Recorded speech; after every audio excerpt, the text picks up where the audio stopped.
Yeah, might need some turtle wax or something. Oh. Welcome, Vice Grip Garage. This is my 1984 Chevrolet Corvette. Bought this bad boy sight unseen from a friend. Well, really, friend's friend. And I don't know anything about the rig, other than I'm told it hasn't ran in many years, and it has a host of issues. So I scooped her up, and well, it's been sitting here now for a very long time. But I got to thinking, what's stopping a guy from trying to get this thing fired back up and attempt to drive it 150 miles to the National Corvette Museum, where there are other fine specimens just like this rig back here? Sounds like a good time, but what could potentially be standing in our way is under that power barn, the dreaded CROSSFIRE 350. This is a dual throttle body, early GM style fuel injection system that is known for nothing short of nightmares and worse. So either this is going to be very simple, or it's going to go exactly how I think it is. Just not good. All right, let's dig in.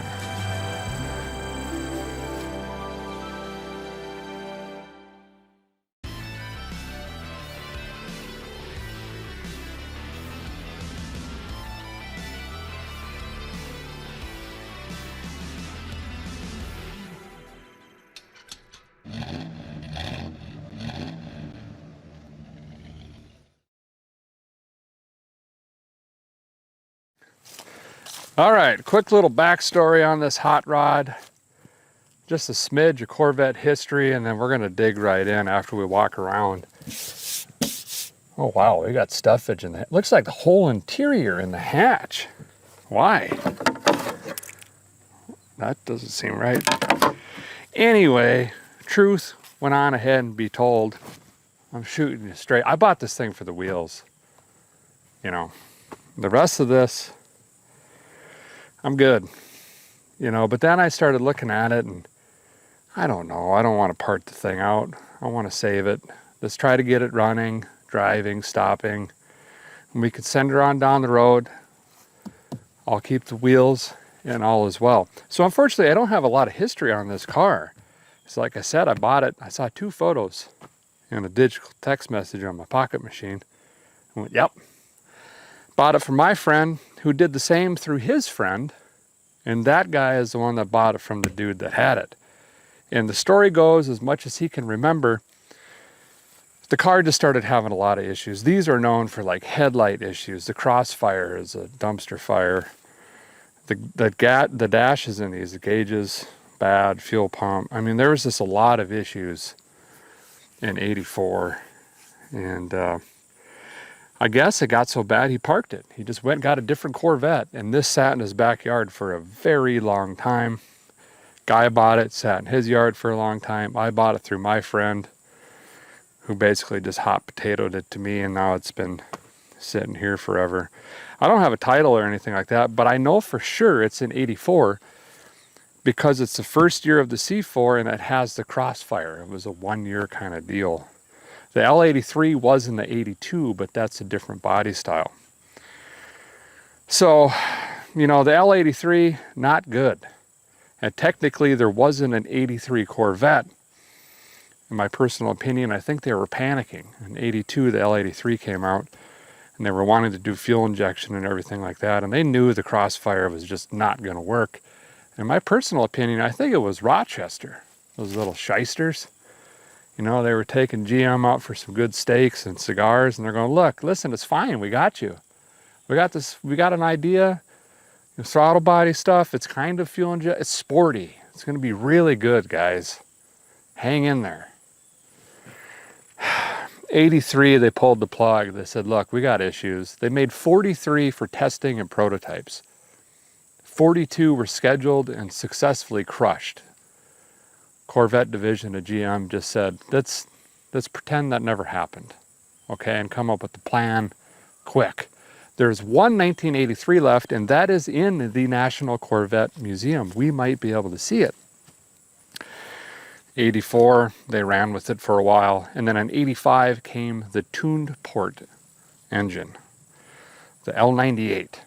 Still a dog, way better than the CROSSFIRE and this thing. So, like I say, it's either going to be easy. Nope, I parked it because it's trash, okay? So there's going to be digital nightmares. My strong suit. Nope, I'm probably going to have to switch this to a carb. But let's dig in it. I mean, this was clearly a mid-90s machine. The centerline wheels, the exhaust tips, the vented. You know, it's like that, what was that, Cruisin' USA video game or whatever it was? The red Corvette, you stomp the pedal twice and it pops a wheelie with flying. That's this right here. So let's walk around it, drink it up. We'll get into the power barn. We'll puke a couple times when we see that abomination. And then we got to, I don't know, I should have probably bought a wiring diagram or something. So we're going to have to figure out what is going on with this thing. It's going to be really, really fun. So, you know, being fiberglass, at least it ain't rusty. But this one has sat outside so long that the fiberglass is, I should probably get some primer or something.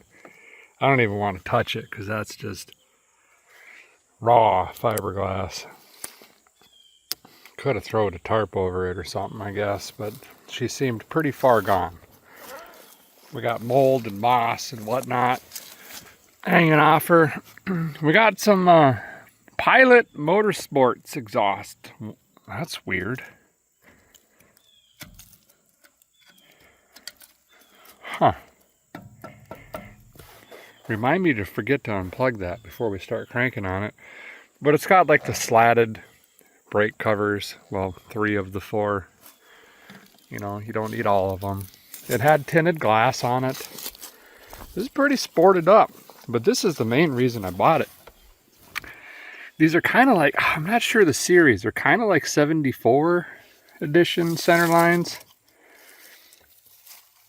But those are really cool wheels. And those would be a 16, I believe. Yeah, 16. But the tires are just shot from sitting all these years. All over the place. This one might have wind in it still. I think that's the newer one of the 4, but the wheels are in really good shape. So I think I got my money's worth. They're not all, well, I take that back. That one's dent. I was just going to say they're not all curbed up, but I guess that one is. This tire's a little flat on the back side. Belt hanging out of it. I don't know. I mean, basically all the paint is chipping. Every single panel is doing that. I should probably stop doing that, huh? Doors bubbling. I think it was repainted at one point because of the bubbles. That wasn't really a thing on Corvettes, and this one's got a bunch of them. And I've had a pile of C4s.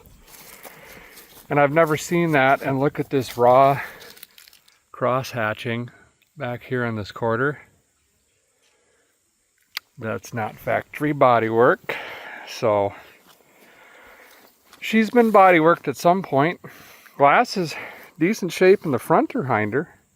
Keeps the birds out of the teeth, but the top hat is cracked and they fixed that with some packing tape. I must have worked on this.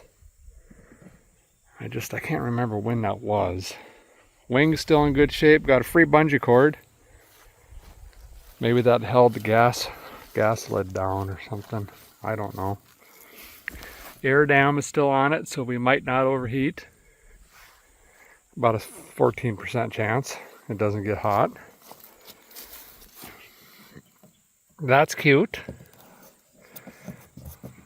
Still on it anyway. All the lights are in it. Assuming. Those probably won't flip up. Got some body damage here. Not really sure what would what would cause, oh, someone stole a battery. I bet that's what it was. They just ripped this out and yanked the battery right out the tray. Okay, that's new. Normally you got to take, there's a diaphragm up here. Normally you got to take that out, pull the battery up, but that seems way faster and easier. Just rip it right out the side of the car. Huh. But that is the exterior of our pristine silver 1984 41-year-old Corvette. So now I guess we can crawl inside, check out the plush burgundy leather interior. All right.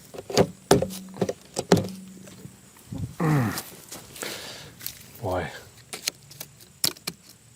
There we go. Paint fixed.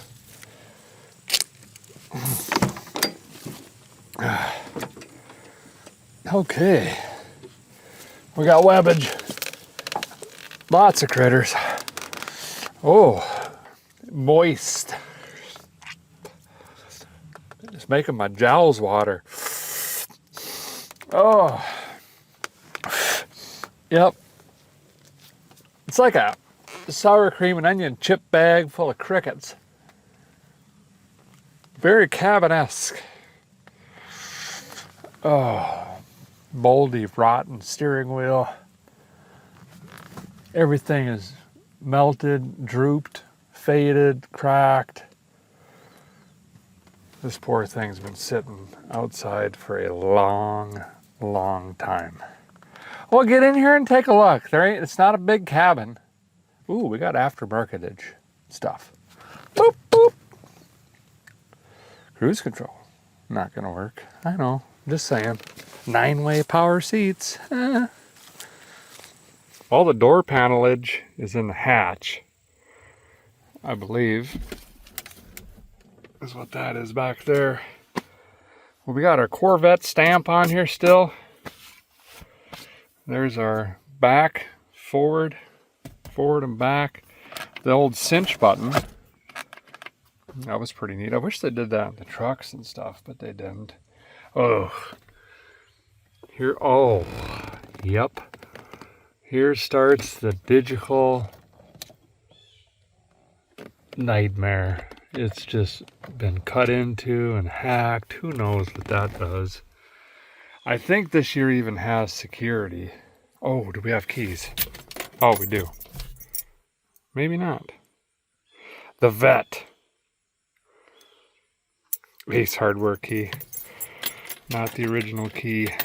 The seat's in pretty good shape, actually. Bolster's ruined. What does this say? If I can get a year off of this, 2004. So, kind of dates it. Unless we find something newer. Put that in my pocket, of course. Here's all the power seats. Broken plastic, mirrors, windows, overdrive transmission. Here we go. The L83 CROSSFIRE fuel injection. 350 cubic inches, 205 horsepower, 290 torque foot LBSs, 9-to-1 compression ratio. Let me climb in this bad boy, why not? Oh, we got a universe roof.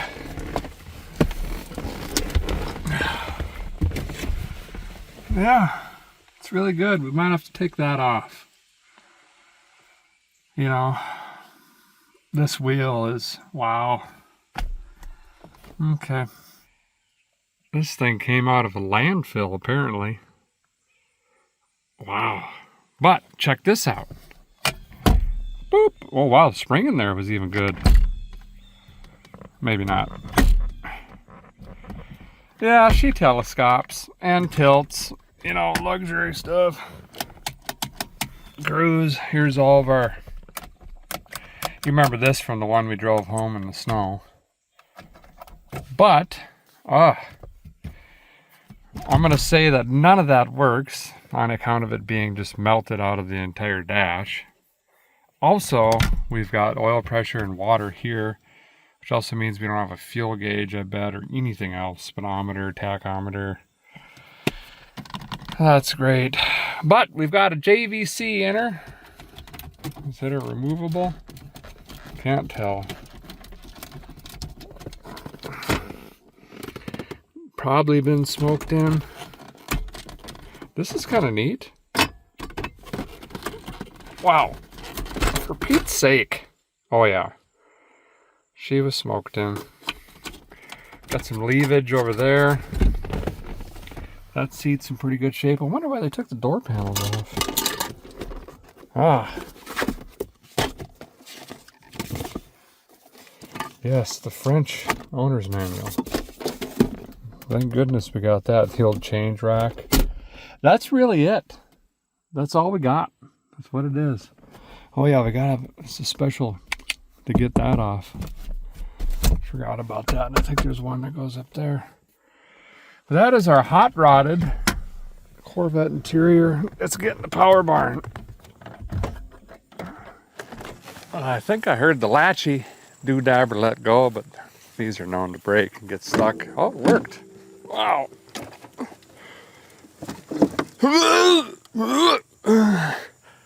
There it is. Oh no. Oh. Okay. Wow. Here we are. Great. Well, there it is. CROSSFIRE fuel injection. We've got rats or something packing in. Hornet's nest. Oh boy. Oh, that's pretty impressive. They got it all sorts of packed in the water pump and pulleys down around the crank. Huh. All right, AC stuff still in it. We've got some real high performance lightning hoses. I don't know why every connection has got electrical tape and zip ties on it. That seems really good. Over on this side, man, Walmart connectors, cheap vacuum caps over everything. Oh, great. Spliced wires, zip ties, unplugged,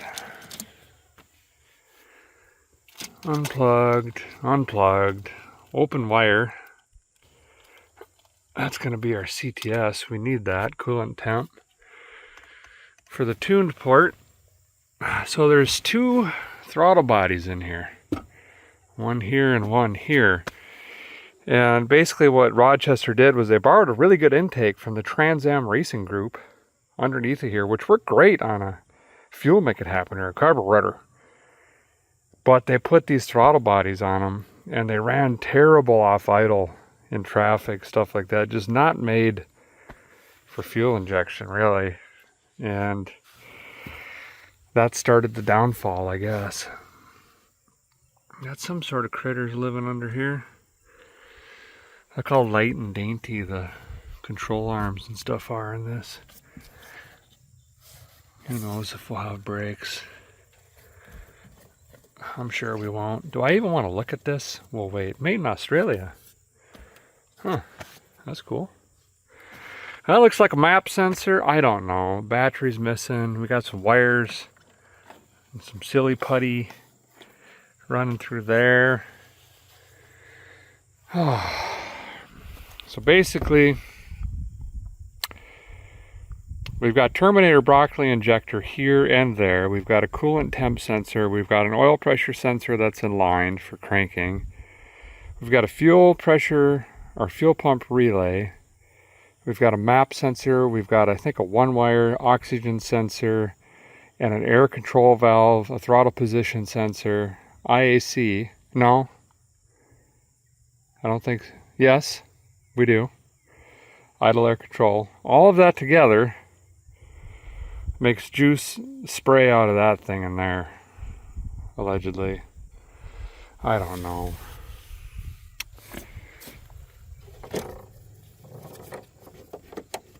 At least they didn't pack that full. That sounds bad.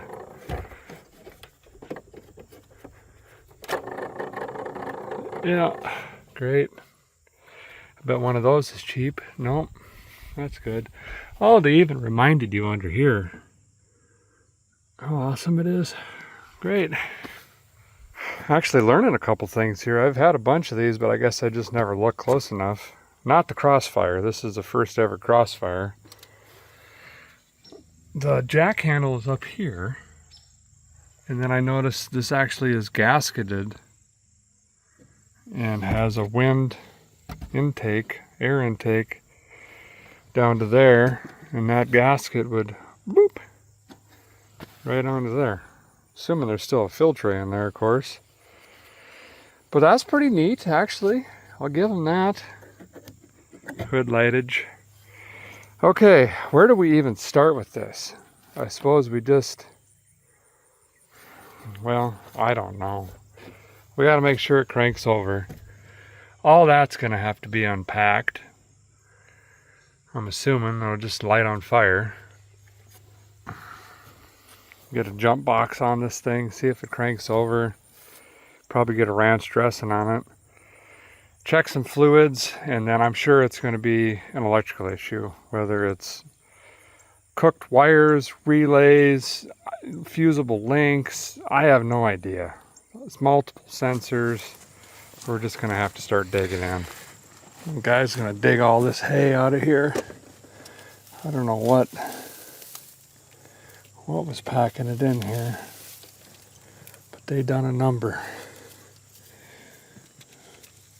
It's a short water pump, of course, so I don't think I'm going to be able to get my phalanges into that. The rest of this is going to have to wait too, I think. Now, I'll get a wrench on the crank. Maybe. Come on. Oh no. Well, I just dropped my socket and I will never see that one again. Let me get a different one. Try this one with an extension. Kind of nice just leaning over the motor like this though. Oh, the rack is in the way. Okay, I'm not going to be able to turn this by hand, I don't believe. I don't really have anything else. I could try the charging whirler. Digging deep. Got an M&M socket. See if I can drop this one.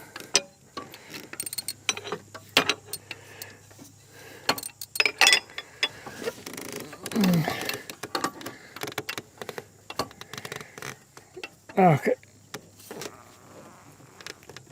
Oh, it went. It's tight, but it turned. Oh, you should see that rust on this belt. I think that's it for hand, but it rotated. Look at the rust on that snake belt. That was wrapped around that idler pulley. That's how you know she's been sitting a long time. But I got her to roll over about a half a turn, and it's just really hard getting down in there. But I'm pretty confident we'll be okay. Let's check the oil on the thing, and then we'll just try to roll it over with the jump box and the key. Make sure the ignition works, all the wiring to the starter's working, so forth, and we get full 360 degrees out of this thing. By the way, I think I'm right on mid-90s as far as car hop-up date, era, wheels, exhaust, all that. The KD GS40 radio in there was released in 1994. So this is definitely a mid-90s build, but we found an 05 coin. So probably 20 years she's been sitting up. It makes sense. Yep. Let's check some fluids on this thing. Be nice if it was building some Earl pressure while we're cranking on it. Shift machine. Oh, it's got something in it. Smells like burnt Barbie dolls. Should be fine. Let's pretend we didn't smell that. Okay. Where's the... This should be passenger side, right? Oh, it's hidden down. It tipped down into the AC stuff. I found it. Oh, wow, low. All the way to the bottom. Bottom of low. Standard issue 1030. It's not terribly bad. It's got enough in it to crank. Even fire for a little bit. Not too worried about that. Ooh, we had either a fire or mice or something. Oh, wow.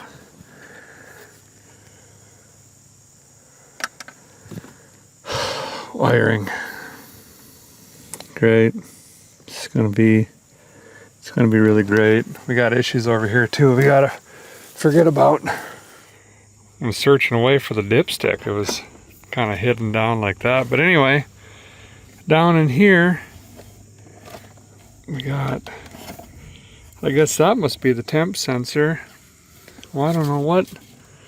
That's another temp sensor with broken wires. Got another one down here with broken wires. That looks like mice. Ate that one up. And then there's a hole. Must be going to the starter. It's hard to see, but it's all melted. And there's a bunch of different fittings and stuff on. Who even knows if the starter's going to turn, actually, now that I think about it. But we're about to find out. Oh. Guy upgraded my jump and carry.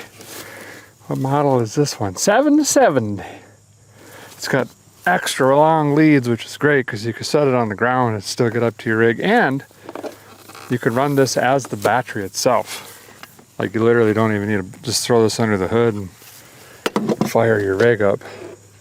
Drive around if you want. I actually forgot one of these in a Ford pickup for a while. Whoops.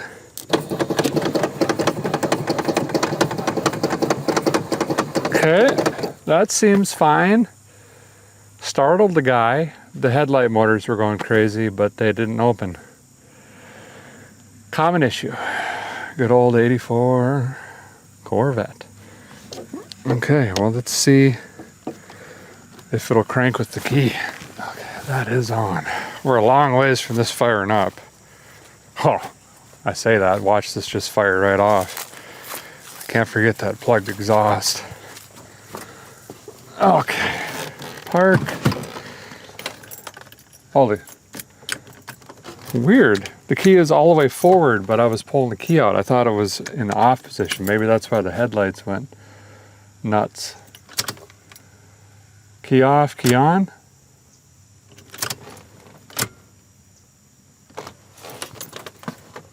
Dead. No dash. No fuel pump. Got some mule deer back here. I don't hear relays. Nothing.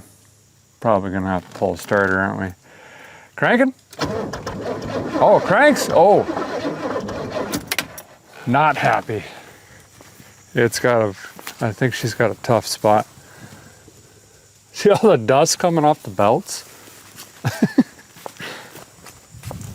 Try it again.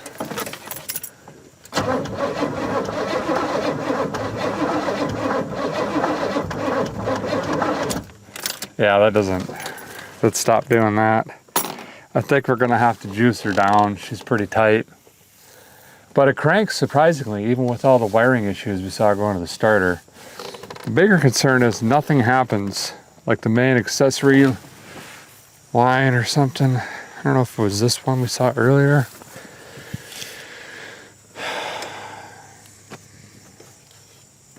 I don't know. This is gonna be something else. I think I gotta go get a battery for this. run to town, get a couple things, put this on the charger, and we'll be back, see what we can get done tonight yet. But the sun is right over the trees. We're running out of daylight. Well, a guy is back with a few doodads and whatnots, but I think those are going to be for tomorrow. We're about to lose light here. But tonight I do want to get in here, snag out them sparklators so we can float this thing. You know, just really flood her with some juice so that I could sit overnight and loosen things up a little bit for us if we're going to be hopefully cranking on this thing tomorrow a lot, trying to get it fired up. So let's dig in, get the air box off, see what's going on underneath that, get the lightning hoses out, the sparklators, and get some juice in this thing. No, I should have brought a light down with me. She's going away quicker than I thought she would. Well, we'll still see if we can get this done. Be in a good spot tomorrow if this is all juiced up. Ah, there they are. So you got a single here and a single here. Basically, combine these, that's your standard Terminator broccoli injection like you'd see on a 350 or a big block or whatever else. But this is the CROSSFIRE. So you have air coming in one side, air coming in the other. And there should be a wild looking intake under here as well.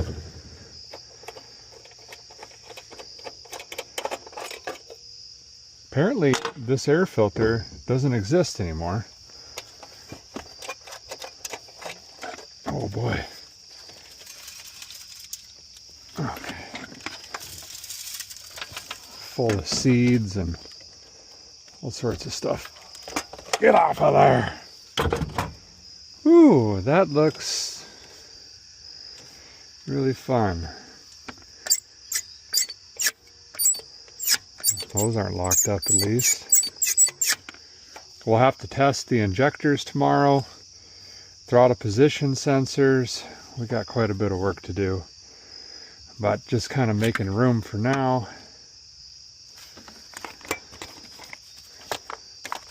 Let's see, which ones are number one? That is going to be this guy, which is correct, finally. But I am going to mark it because I have terrible memory.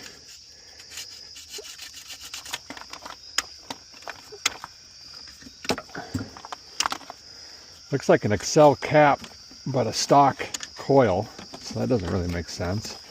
Or at least the stock coil cover.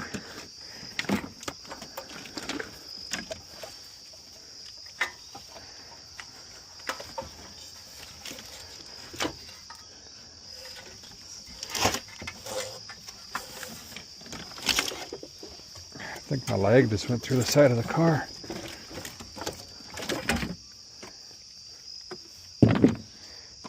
Okay.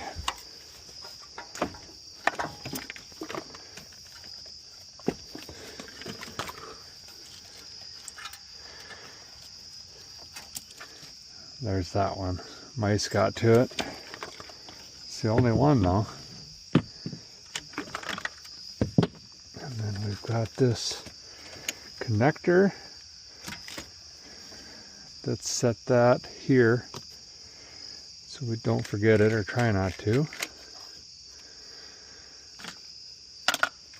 Okay, now a guy can get in here and snag out all these sparklators really quick, and we'll lay them out so we can see what was going on with this, how it was running, if there's any mechanical damage, bad head gasket. I mean, we can read a lot from those. So let's get them out and set them up and see what we got going on.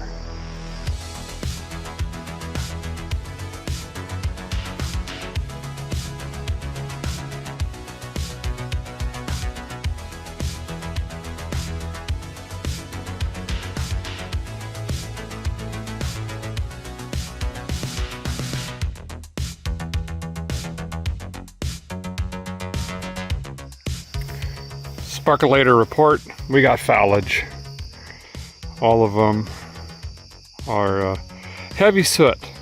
So I was running rich, which is kind of bizarre, being supposed to be computer controlled, theoretically.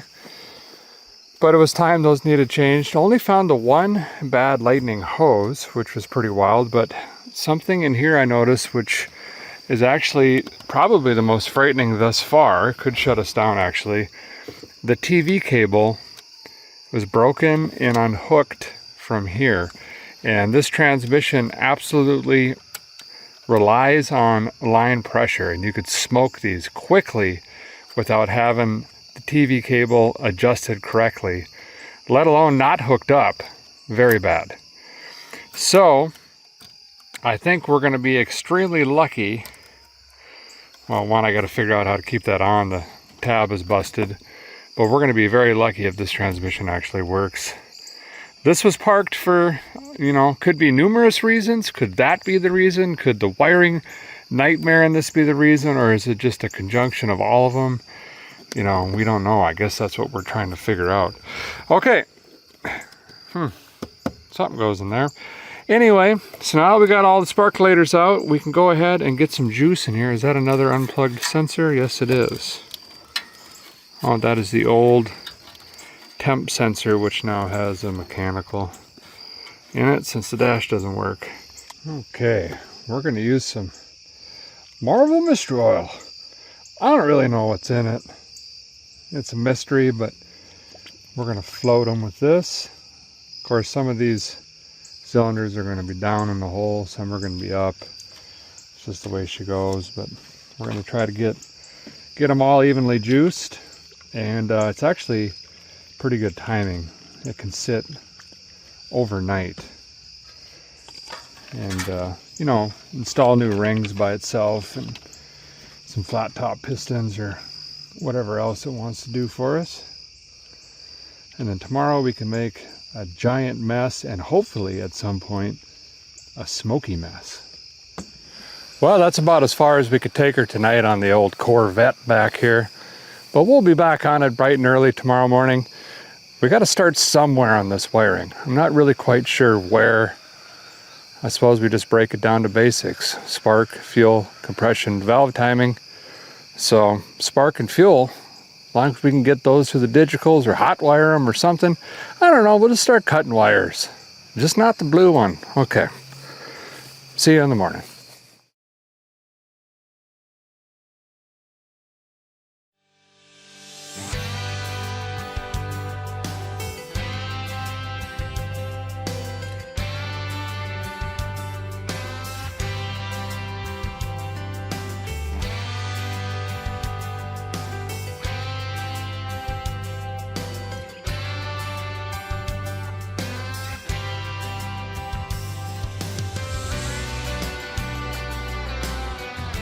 Well, here I am again, back in the Corvette. Guy was mowing ditches early this morning. Thought I'd twirl the mower around this rig. Really didn't do much, other than it looks like aliens plopped this down Corvette in the middle of a crop circle, which kind of makes sense because it's got alien technology that no one understands. Speaking of not understanding anything, let's get back to work on this rig. It's been juiced up, should rotate a little bit easier. Let's start by plopping out all the mud and dirt in the exhaust pipes there, and then we'll crank on it once again after we get a battery in it. See if it's rotating a little bit easier. Hope so. It's probably blown up. It's the old gravel exhaust. Pretty highfalutin option back in the day.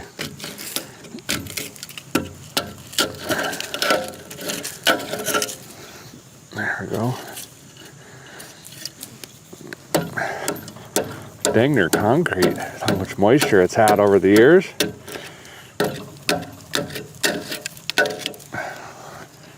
Wow, that one had a huge rock in it. I think the engine wind will blow the rest out of there.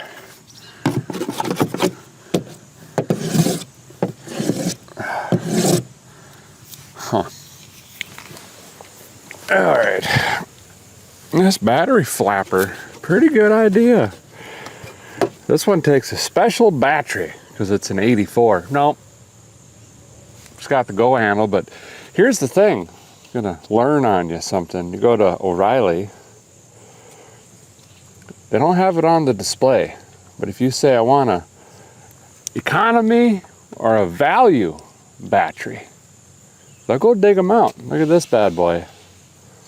Value battery. $75. Now keep in mind, it doesn't have the lifetime warranty you can get with the other ones, but in this case, for example, it's gonna work just fine. And then of course, instead of buying the new battery bolt, I just grabbed a 3/8 off the floor there in the barn. I think we're gonna be cranking on this an awful lot. So we're gonna want some juice. I might have to go get the jump pack too. Really juice it up. You know what I mean? Oh, that gets me every time. Key's not even in it. The wiper motors are just like, here I am, ready to work. Which means they don't work. Perfect. Now let's see what this engine wants to say to us. After soaking down, it should just spray juice everywhere. Just like that.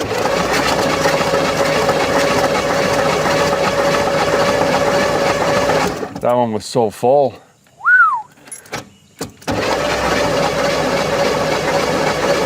But it's got compression, that means. It's way, way, way better.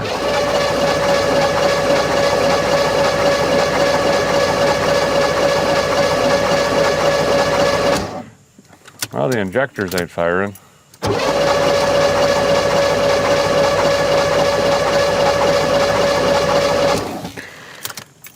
Just like I thought yesterday. We got no fuel pump, not hearing nothing. Oh, oil pressure gauge. 20. 30.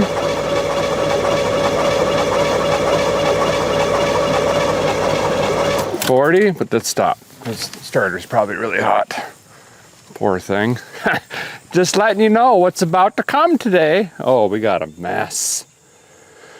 We got a mess. Smells minty though. Nice. Boy, we got mystery oil everywhere, over everything. What is that? I don't know. Oh yeah. Great. This is going to smoke to high heaven if it ever starts.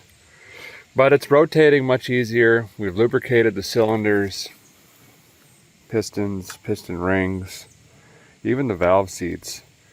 So that's good. We can cross that off the list. It's also building oil pressure even though it's low on oil.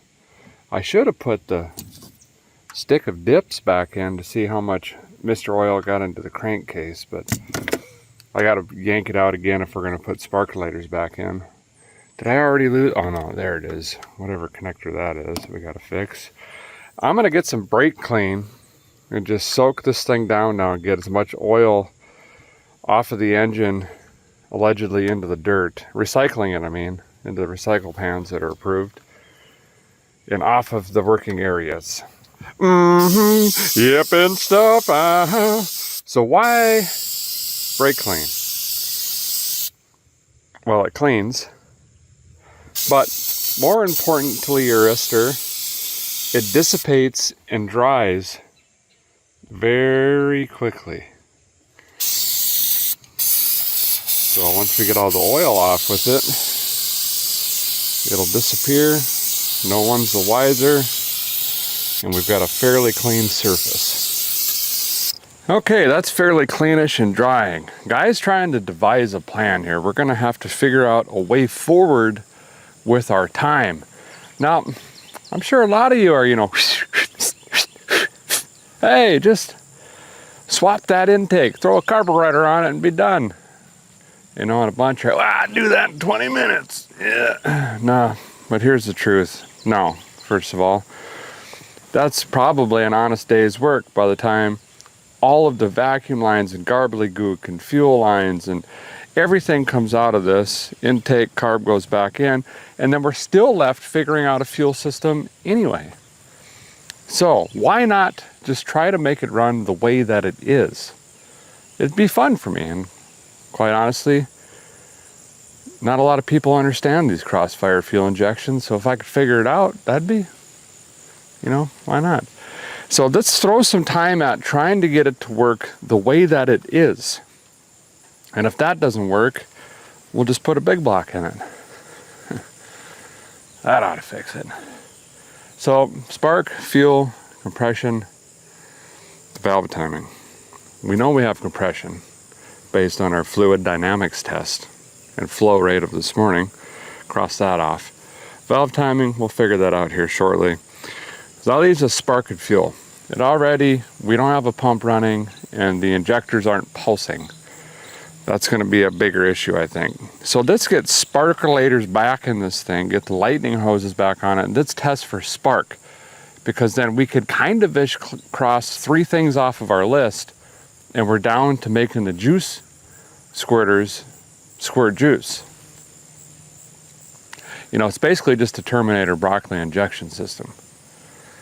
But it runs through oil pressure switches and a fuel cutoff switch, I think, and there's going to be a relay, most certainly, and then the pump itself, which I have no idea where that's even at, and stuff. But we got a Corvette! So everything is right in the world. Okay, so let's undo what we undid yesterday and get the ignition system back in, and we'll test for spark. Okay. Ready? Brake.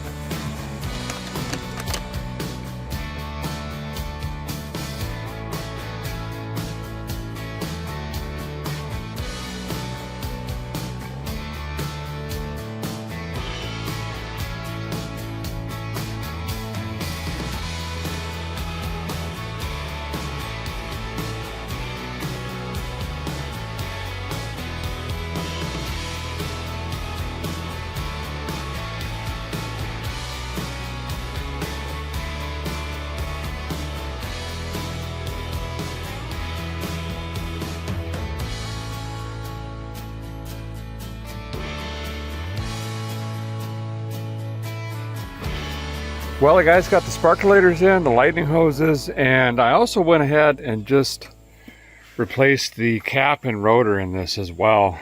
I figured mazel, and they look pretty terrible actually. So got those swapped out. Had to put a different fitting on the battery line into this fitting conglomeration here because they weren't fitting correctly. But we got a solid fitting in there. Now the tack, I wanted to make sure that would fit. I could fit the bat in without the tack, but being this is Terminator broccoli injection, something is going to need a RPM signal at some point or another. So I think that's a very important wire actually. Got that snagged in there. And then I threw the old light bulb, the Blinky Doodab 7000 in here. That's on the number 1. And we're going to crank this thing over, see if we have sparkles so we can cross that off our list and then move on to fuel after that. Okay, so watch that light bulb closely. You know the deal. That puppy should blink if we got spark.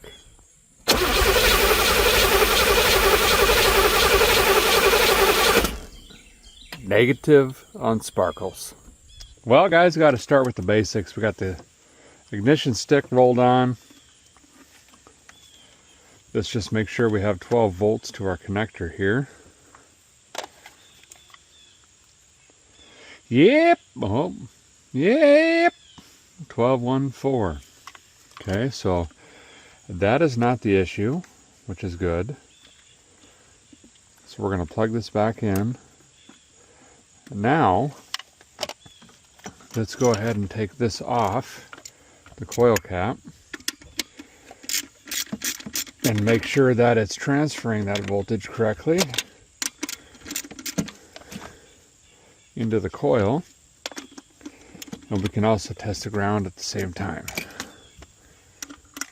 Oh, look at the corrosion on this coil actually. Anyway, same thing, but this time we're going to use the ground right here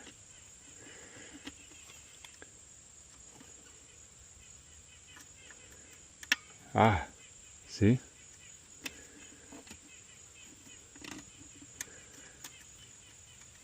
So what is happening between here and there?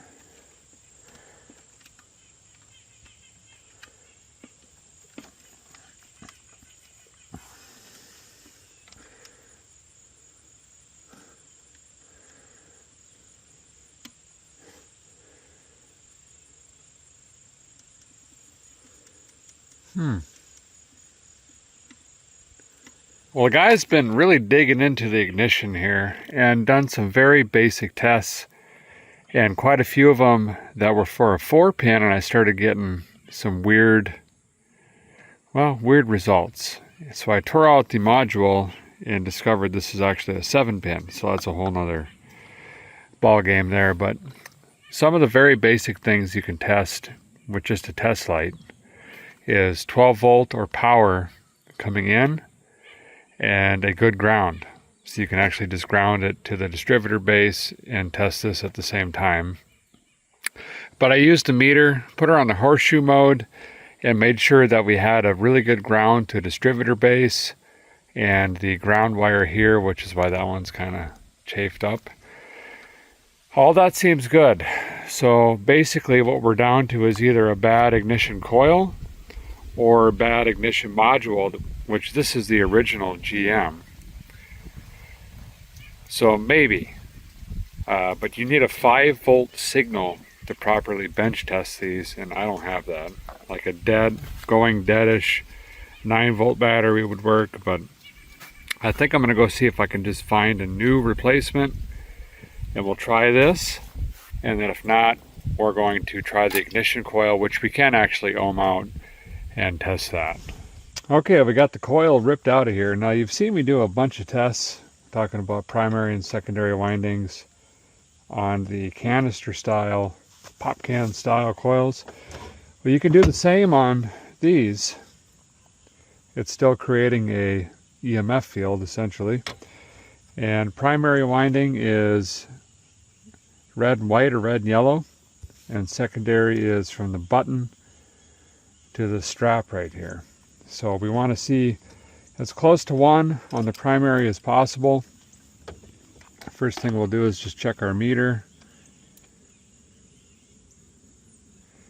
That's working. 0 flat is accurate. We've made a loop here. Now we'll come over here. We'll turn that to 200 so it's a little more accurate. We're going to touch these two. We want to see as close to 1 as possible. 1.1. That's pretty darn good. Now we're going to swing this to 20,000. A lot of factory style ones are going to be anywhere from like 6 to 10. You can get these all the way up to, you know, performance ones will show like 20, 30,000 even. This one's got a lot of rust and stuff in it. But we'll go from this loop to the center, 8.5. So I'm going to say that this ignition coil is probably good. And I think our issue is either going to be this ignition module or the wiring leading up to it. Unfortunately, because that is our wiring nightmare. We knew it was coming. Great. I'll be dipped. We got some unexpected weather here. I'm getting rained on. Still going to try to work through this for a little bit until I'm soaking wet anyway. We got no sparkles, so we're going to dig into the ignition here. Got the meter out. I've kind of just been poking around in some open connectors I've been finding here and there. I think that used to go to the oil pressure sending unit, which has now been replaced with a mechanical one, but that was probably a normally open connector. That's a whole nother gamut. We'll dig into that down the road. Now, for now, we got to figure out why we don't have lightning shooting out of this HEI. This is going to be a 7-pin ignition module, and the fastest way to tell is this one doesn't have a vacuum canister on it. If you've got a vacuum canister, you've got the standard 4-pin ignition module, which is highly common. If you don't have the vacuum canister, you've got a 7-pin, meaning this is electronically controlled timing. So we're going to have a 7-pin bad boy in there. We're going to do some basic tests here. We're going to test the primary and secondary windings on the coil here. We're going to make sure we have 12 volt positive to this line here. We're going to make sure the distributor base, we've got a good bond to our ground or earth, which is this guy over here. And that's equal or matches the engine. Higher the number when you go to the horseshoe mode, which is over here, for example. The higher the number, the more resistance. You want low resistance so your ground isn't trying to find a different path, essentially. So I'm going to go through all that, also test the ignition module. We may end up replacing both the coil and the module, not really sure yet, but we've got to dig in and get spark on this first, and I'm going to hurry before we get too much moisture or water in the engine here. So we're testing the coil out. Always test your meter first, make sure it's operating correctly. And from what I'm seeing on the coil thus far, that seems to be doing just fine. Ignition module seems to be okay. I got this in a loop here because I was going to make sure. Yeah, there we go. So if we connect it here and here, we should see resistance, because I'm going to use this on the magnetic pickup in the distributor. Yep, so that's working just fine. So let's connect this, because I don't have clamps on my cheapo meter here. We're going to connect this in here. We're going to test the magnetic pickup of the distributor. Well, once again, testing our meter. I was using the clips, but I'm doing this just so you can see it. We've got resistance. Should be between 5 and 1500 typically. And we've got open loop, or infinite. So I can stop digging. We know the problem, or at least one of the problems. The distributor is bad. The magnetic pickup in this is shot, which is, boy, out of the many hundreds of cars I've done, not a common problem, especially on an HEI. So I'm going to have to try to find one of those, which may pose a problem. In the meantime, I'm going to kind of close up shop here and let this rain hopefully subside, and then we'll dig back into it here shortly.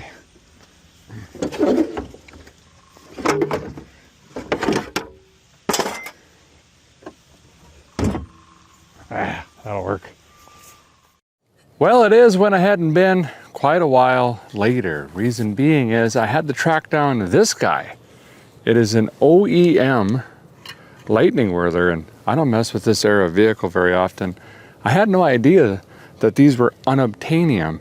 Now, I could have went out and bought some fancy high-performance upgraded thing, but they're an arm and a leg, and that is one of the two reasons I wanted to go with this. Just to keep it OEM quality, we would assume, or hope. And two, cost. Look, we don't even know if this thing runs. I'm not just going to start throwing a bunch of money at it. I did throw an upgraded ignition module in it and a new rotor, but this has the 7-pin ignition module connector, and it's got the digital, ignition advanced control stuff in it. So the plan is yank the other one out and stab this one in. But before we stab this in, we're going to do a couple tests and just make doubly sure that this is doing us any good. And is this the reason this thing was parked, or was it a consequence of it being parked and there's still other things wrong with the car? We've got a long ways to go. I'm just trying to cross them off methodically if we can. We've got compression of some sort. If we can get spark, we can cross that off, move into fuel, and then I think we got to add another list, which is just digital. It's a lot of it. All right, let's get to going, or we're going nowhere. Oh, boy, I really missed this. No, not at all. So like I just said, with words in my mouth, we're going to get this old guy out. Now I'm going to pay attention to this here and the relationship it has to the base housing. that is basically our timing mark, right, where our rotor is. And we want to get the new one in as close as possible when we drop that in. This wrench, distributor wrench, is also going to be helpful because the bolt is going to be hidden down into here. Right there.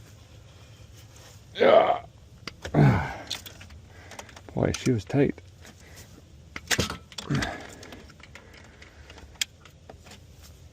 Get this out, and then we should be able to lift the housing and slide this out.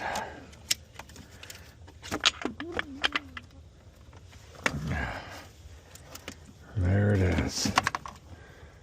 Make sure we don't drop the gasket down in there.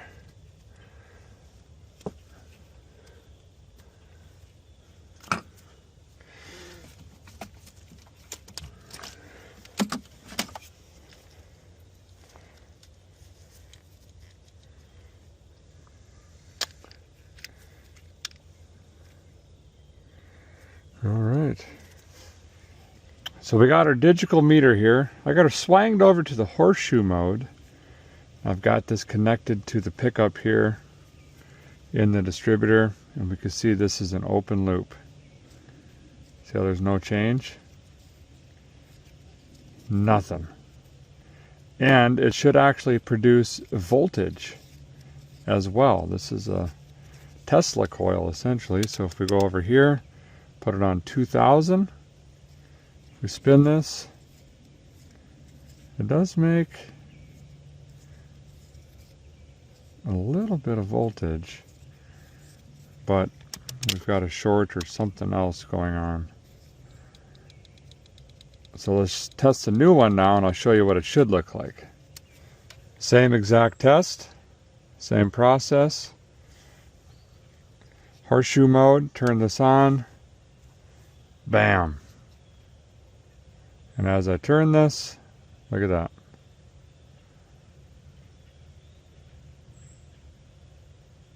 And if I turn this to voltage, I swirl this around, see it jumps to 10, 18, 15. Of course, the faster this spins, the more it's going to produce. 27, 72. So, good unit. The old unit was in fact bad, causing no spark, or at least a part of the reason of causing no spark. Hopefully this is it. So let's get this jammed back in and get everything buttoned back up and test our spark tester again. So this is where it gets a little tricky. We've got to engage this into the oil pump shaft in the engine, and we want this to get clocked, boom, where this is right here, which is where the other one was. And this turns as we drop it, so we're going to start about here. We're going to have to kind of monkey with it back and forth until we get this correct.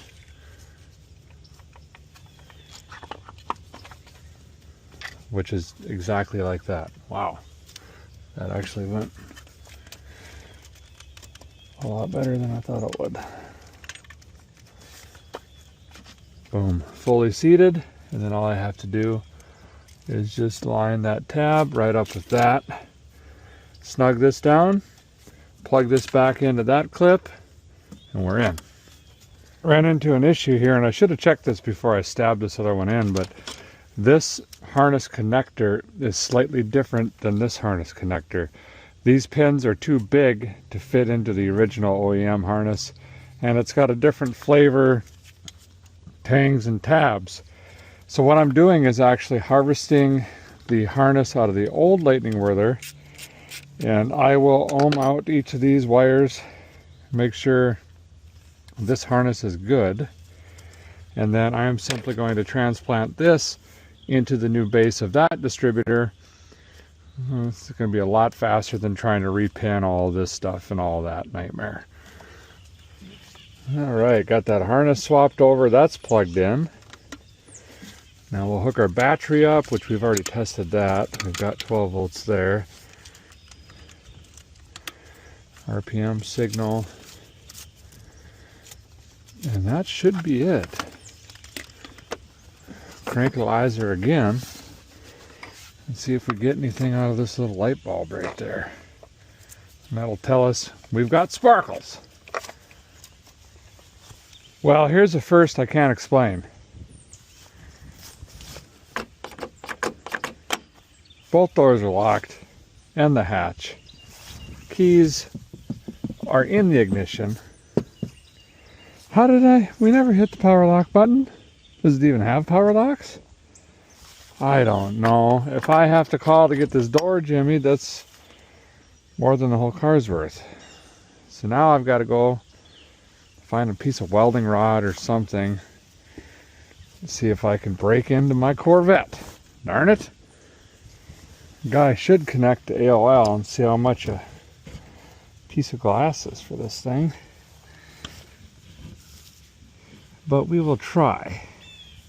Trying to get the door lock rod. I never really practiced stealing cars, so this isn't my forte. Oh boy, we're going to be here all day. Does the sheriff still come out for free? Or is that not a thing anymore? Times have changed. Oh, finally got it through the drinker side. Was able to get in and bent her up. Pull this. Now, how did this lock? Where's the button for this? And how did that even happen? Is that the Security going off? I don't know. 74 days later and a good piece of welding rod. We're back in it. All right, let's see what we got. Hits. Oh, weird. The battery's dead. Who would have thunk? Well, even with my jump box on, it's cranking so slow, we're not going to get nothing done. So, guy's gonna have to go put this on the boiler, boil it up a little bit, and then we'll be back. But I am fairly confident-ish we'll have sparkles. All right, we got one on boil. We'll let that sit until you folks in Nebraska are going, yeah, we either got another calf down or Derek's boiling batteries. This one came off the boiler, so it should have some juice. Let's tickle the key, see what's going on. That bulb is really hard for you folks to see. You're just gonna have to continue to trust me if it sparkles. Yep. Oh, did it just fire a little bit? Oh. Wait a second, did that stop sparking? No, okay, we got spark. We got spark, yes, yes, okay. I think I was trying to fire on the Marvel Mystery Oil. Look, I don't know what's in it, but apparently something flammable. Okay, now we gotta move on to fuel. We clearly have no fuel. The injectors aren't pulsing. Oh wait, I probably should have ordered. Is there a computer in this? There's gotta be. I probably should have ordered one of them a ways back. Could that be one of our problems? Anyway, let's move on to the fuel system. We got a relay up here, there's doodads, whatnots, we got a pumpilator, there's gonna be filters. We got 2 different injectors. Well, let's start there. Let's test the injectors and we'll work our way backwards to the pump. Okay, plan? Well, I guess, but I don't know what it entails. So we got 2 digital injectors in here. One's right here. I'm going to be very careful this plastic gets brittle. So there's an injector in here. And there's an injector right there where all that rust is. And basically, those fire on a pulse. So that's that clicking you always hear in Terminator broccoli injected vehicles is the springs in these click, click, click, click, click, click, click, and it sprays in a cone pattern right in there. And then of course when you hit the throttle, you get all the boggage along with the sprayage, boom, fire, combustion, whatnot. Wow, look at the rust transferring to this belt as we've been cranking it. Whoo! Trying to forget all of that stuff. So I'm going to show you guys a really easy way to test these injectors individually without having to monkey with any of the wiring, so you can know this is good, that is good, and then we'll work from there. The fuel pump relay on this, I believe, is right here. And then, you know, there's a lot of stuff else we got to do. It's looking really good though. It's spaceshipy. Okay, so we want to test the injectors on this rig, right? Well, obviously we know this is a 12-volt system, so there's magic and wizardry and all sorts of stuff happening under the dash and footwell and computers and beep boops and wires and whatnots, but all that boils down to a 12-volt signal. So we need to have some sort of voltage in a quick and easy manner to test those injectors. Yeah, this is a 9-volt battery. Of course, it's a Superstart flavor. And I'm going to show you how fast and easy you can test your TBI injectors with this bad boy right here. So we've got both injectors unplugged here, and that's where this battery comes into play. We've got these posts, which is where this connects, obviously, on both sides. And all we need to do is just take this battery and just touch the posts. Polarity doesn't matter. Could be either way. And you will audibly hear this click if it's functioning. This one is working. I'll switch this around so you can see it doesn't matter.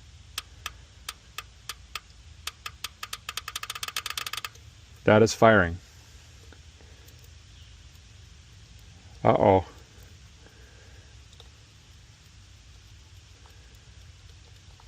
This injector is not firing. Working? Not working. I've got my injector repair kit here.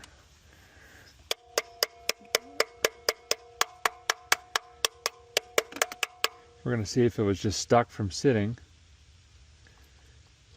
Still not doing anything. Not good.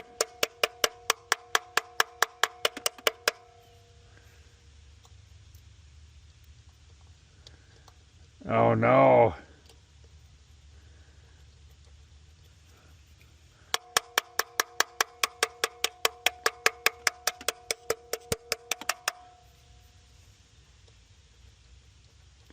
Yep, this injector is not firing.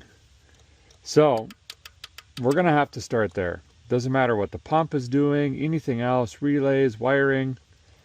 If we don't have both injectors, this car is not going to run.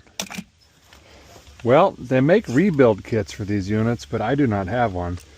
Nonetheless, let's crack this open and see if we can visually see what the issue is. Rectify it and move on. I'm hoping it's just stuck, rusted, something like that. We can't forget this thing's been sitting a long time. If it's anything like a quadrabog, I should have just grabbed a hammer, tickled on it, but we'll see. This is pretty funny.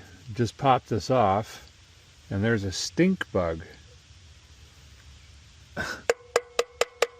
Was a stink bug somehow in there.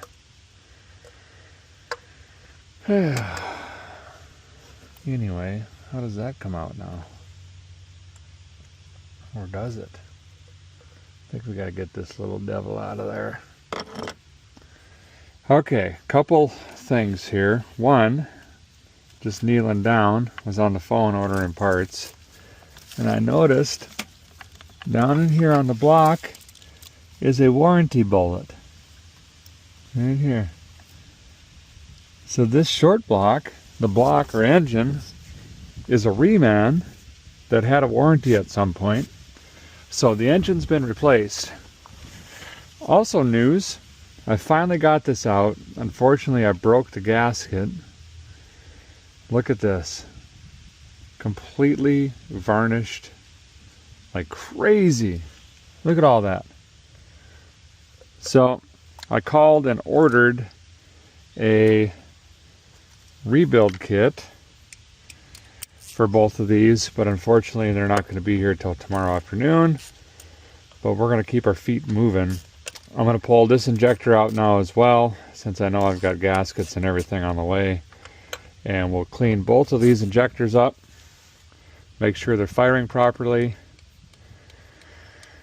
And I don't know, we'll have to figure out something else to do. We can't just sit here idle. Ah! See, that injector gasket went too. Then, you carefully twist and pull.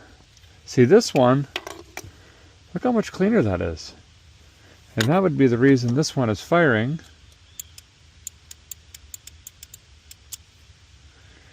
The other one is not.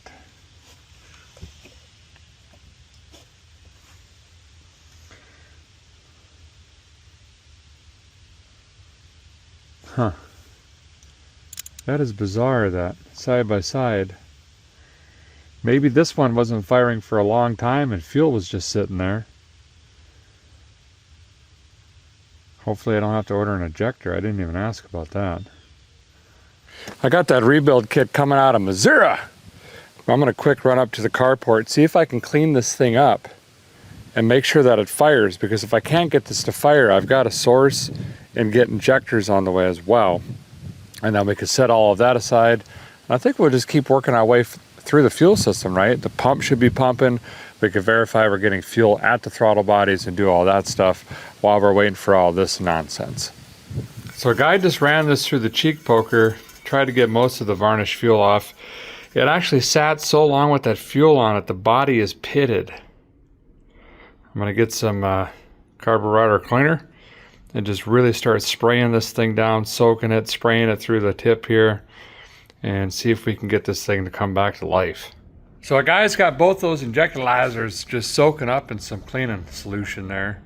We're gonna let those sit and let's go back down to the car. I think where we should pick up is probably the fuel relay and the fuel pump. Let's make sure we're getting fuel to the actual throttle bodies, and hopefully this will come back around. I think tomorrow afternoon is when I'm supposed to get the rebuild kit and we can put all that back together. So back down to the car here.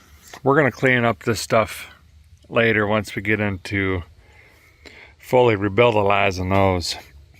I wanna move on to getting fuel in the juice pipes here. And I think our biggest step is to go ahead and start with the wiring here. This stuff, I think, just needs to be all connected up. Throw a fuse in this thing. We want to get this relay clicking. And once that relay is clicking, it should be sending power to the pump. And then we can test for power at the pump and the pump itself. But right now we have nothing. So let's start there. I get the strange feeling this is the start of a wiring fiasco.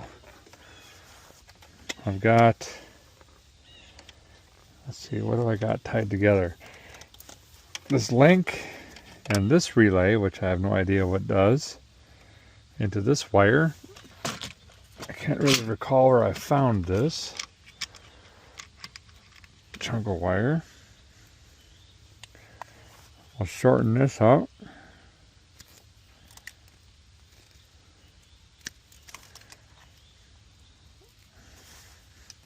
And then we're going to go direct to the battery. I think we just need to start with, do we have power to the pump? We should have a prime function with the pump itself. All right, that's all looped in. And then of course after it primes, there's the headlight motors. So when we turn the key forward, we should hear the relay click, and that's going to be the fuel pump prime. And at least we know the relay is working. We're getting power to the relay. And I suppose we could test power out. The easiest way is to test power out actually is going to be at the pump.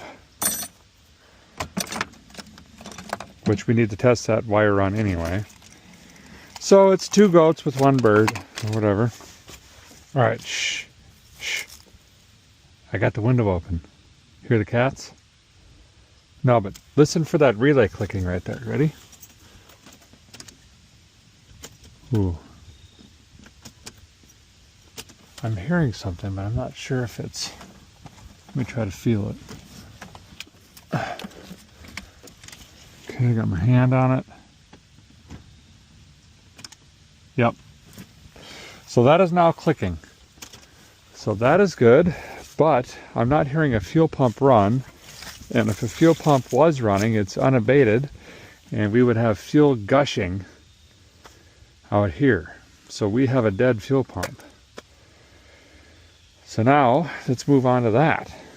I've heard rumor, it's back here. This will unlock a Corvette, by the way. I'm going to keep that and label it Corvette key. I believe this is missing a whole thing.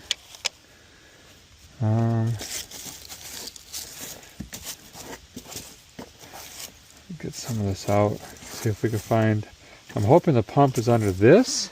If not, it's got to be in there.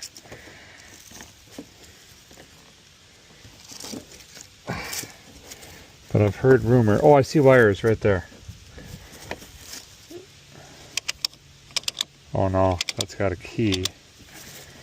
And how much you want to bet we don't have said key. Great. As predicted, the Ace hardware key does not. This is just a GM door key. Gas key would be a little guy.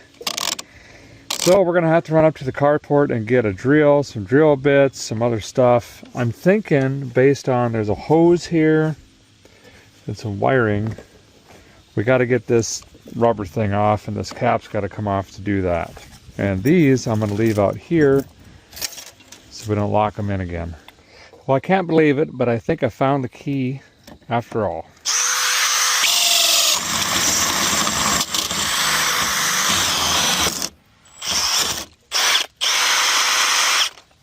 Huh.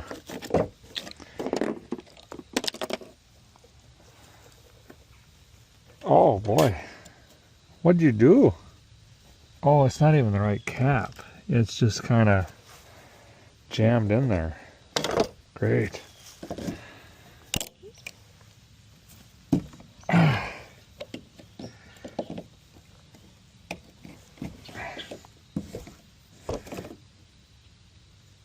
Oh my goodness.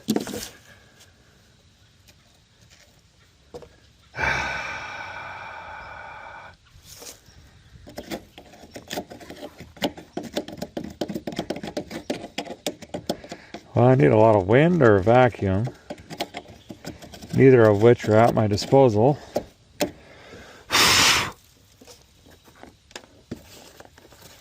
Oh boy. How am I going to do that?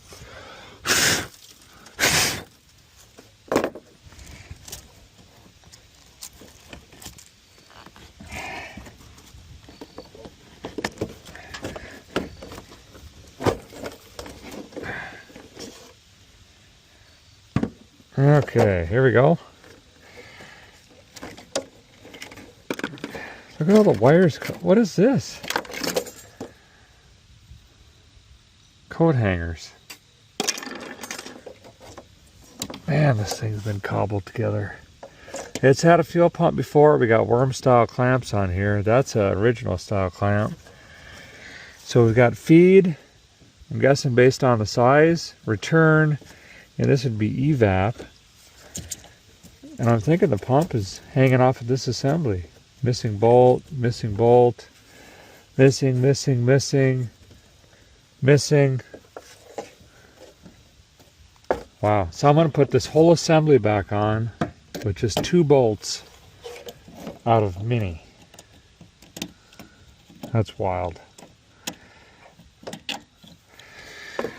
So let's get a meter on this and see what this is telling us. Assuming ground. One of these has got to be power, obviously. Boy, this looks like Bill Nye going on around here. Anyway, I want to verify the pump and the wiring. We've got the jump box down here. I hooked that to my probe. We're going to use this probe to jump the fuel pump. One of these would be ground, one's going to be the fuel sending unit, and one's going to be power to the pump. So we got ground on. And then I should be able to hit this with power.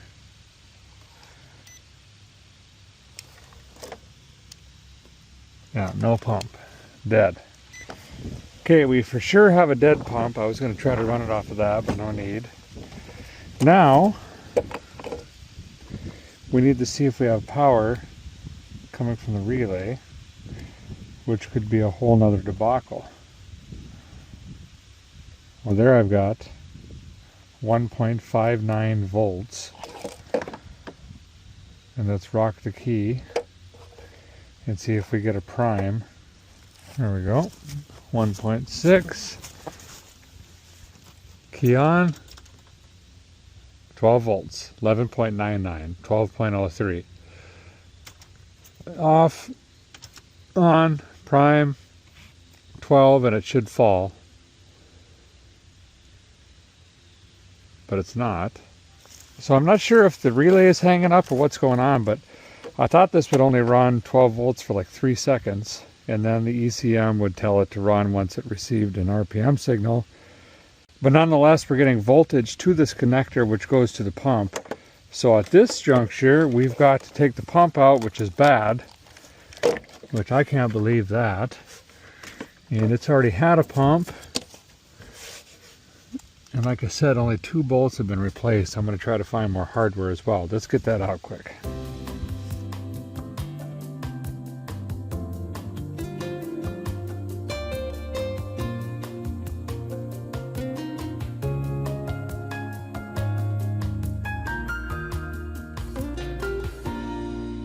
Boy, I'm really not sure why this fuel pump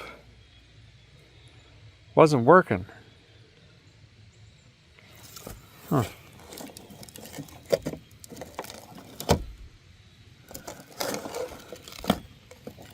Oh. I think this is a factory option. It's a Titanic model. Okay. Well, there is no way around this. Unfortunately, if I'm going to get this running good enough to drive, go down the road, and resell, we got to put some money in it. So I got to order a tank, a sending unit, pump, pickup sock, the gasket, tank hangers, pretty much everything. I don't know where to get them from. I'll have to figure it out. So while we're doing that, I'm sure we're going to have to wait 3, 5, 7, 9 days for that. Let's keep our feet moving. However, we know that we're going to swap these wheels out. That's the whole reason I bought this car. So let's get these wheels off, see if I can find something else. We'll throw it on. Well, guys, trying to fit my jack under here, and that is not going well. It is so low. I'm not really sure how this is going to work. We're going to try in the rear. Front's going to be out. We got this air dam under here as well, but I've got to figure out how to get these tires off, and it's probably going to be one at a time, but I'm just trying to keep busy, stay moving. These have to come off. We got to put something else on, and if we can at least get one with wind on it, it might help us kind of start working around this rig. So let me see what I can come up with here. Oh, the rear is absolutely on the ground. Zero room. Supposed to be a jack point right there. I'm not really sure. I might have to dig or something. All 4 are just shot. Well, I got a little bit up on the rear spare tire carrier thing. Still not enough to get this off the ground. But I found a piece of wood. Got that jammed under there. Let's see if that breaks. Maybe a guy could get a jack under there now. Well, that blew it in half on account of termites, but we might be in a position here we can at least get the rear on. Oh yeah. There we go. Something's happening. Oh, we got lift off. So that'll work. We can at least get this backside on. Maybe do the same on the other. Now, are these going to melt off? Or are we going to be able to get those out? Oh, that was easy. And lucky. This one was loose. Oh boy, that all looks really good, doesn't it? Nope, okay.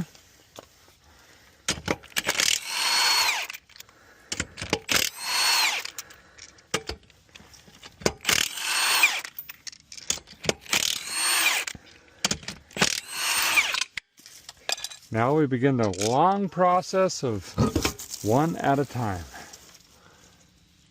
Boy, I can smell the varnish. Somewhere up in there is the fuel tank. Great.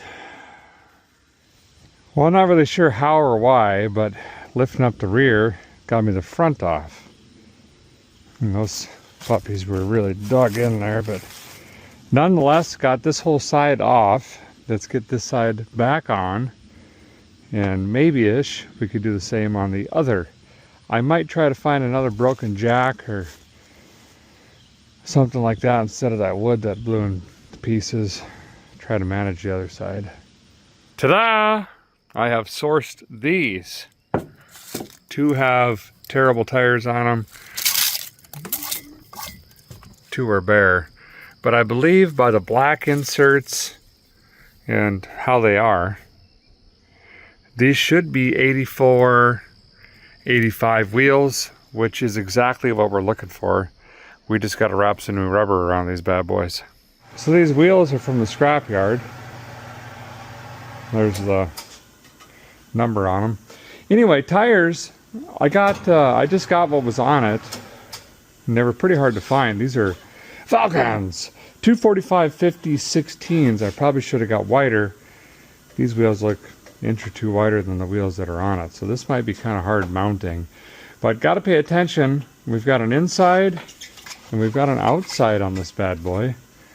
So I guess both these are going to be outsides, right? Sure. Anyway, gonna wipe this out, lube it up. I'm not good with low pro tires, but we'll see if this little machine can get them mounted up. All right, let's see what happens.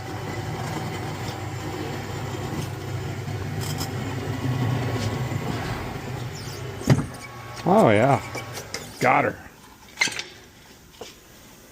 Now, will this actually bead though? That's the next question. Oh, boom.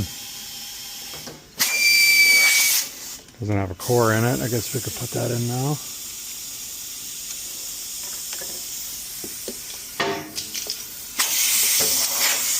Well, that went way easier than expected. Got to top her off, throw a cap on her, which was missing. And I think I've got conical seat lugs down there for those other wheels. And mission success. We've gained a set of 90s custom wheels. We're putting stalkers back on. If the car runs, great. If not, still happy.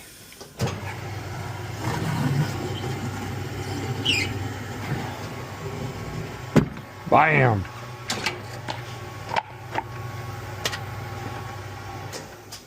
This one's got a core in it, but we'll try it.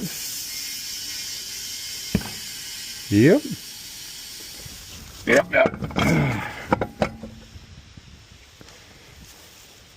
You might disagree with me, but I think that just looks so much better. And GM did a really good job with these wheels. They just matched the car, and I really can't imagine anything else on these C4s. I think these are going to work just fine. Okay.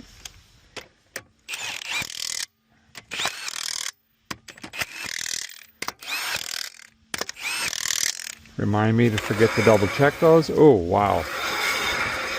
That sounds great.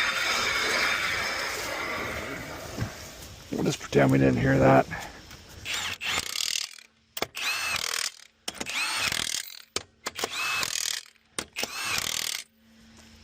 All right. Boy, I hope that's a really stiff park pin for the e-brakes on, because there is zero give in that. Speaking of give her. Hey, look at that. Jack is supposed to fit under it after all. Well, by golly, we might got enough tilt on her to get this side. Now we're cooking. Boy, these things are really rigid. No wonder they ride terrible. There we go. All right, drinker side on. Oh, yeah. There we go. She's down on all four paws. Looking a lot better already. Well, the guy is making progress, but that's about to come to a screeching halt. Here's why. Got on and checked the weather. And according to the weatherman, there's a severe thunderstorm en route. And it's supposed to be here this evening. And it's going to stick around for about 4 days. We're supposed to get like 2 inches of rain, maybe more. Now, I ain't opposed to working in the weather. You fellers and fellettes know that over the years. But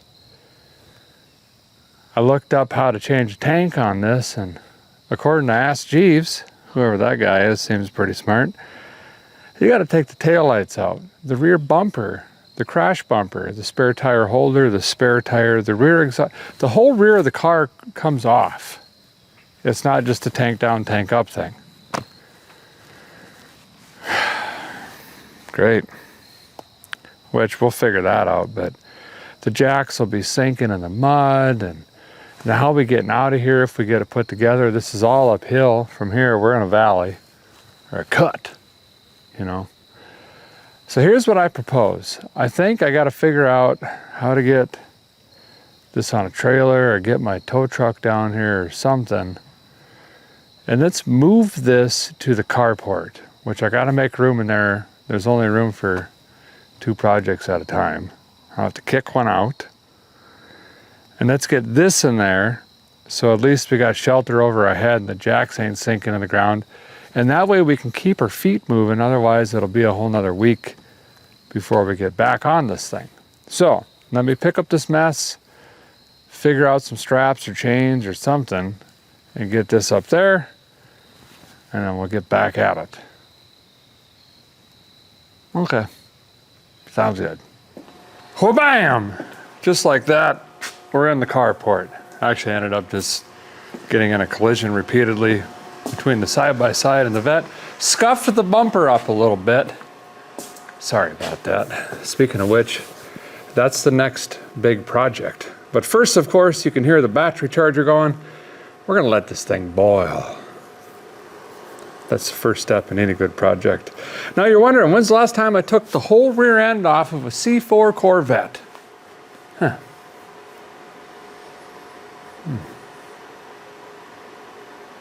Yep. Yeah. I really don't think this is going to be much other than just a bunch of horsing around and just figuring it out and breaking plastic things. So I'm going to get after it, and with any luck, that whole rear bumper piece has to come off apparently to get to the tank support, which then holds the tank in. You can't just drop the tank. So this should be a whole lot of fun. Let's get after it, see if we can blow this thing in half. By the way, I know you're wondering, well, it's pretty risky spending the money on a tank, which wasn't cheap, and doing all this labor, and we haven't heard the thing run. But the thing is, even if the motor's bad, no one's going to want to buy this thing or remotor it if they got to do this. So either and or, let's get a fuel tank in this, at least make sure the fuel system's going to work, and then we'll figure out what's happening. It's got spark, it rotates, it's a small block Chevy.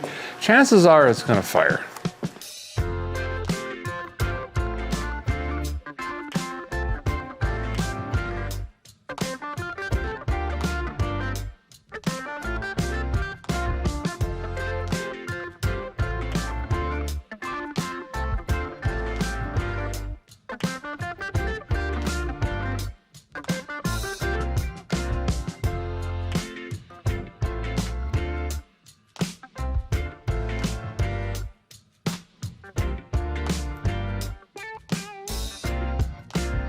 Spare tire's out, spare tire carrier. The exhaust is all out as well. Got the inner fender wells out. That seemed like a no-brainer, but now the difficult part, there's 57,000 nuts that have been replaced before up along and around here.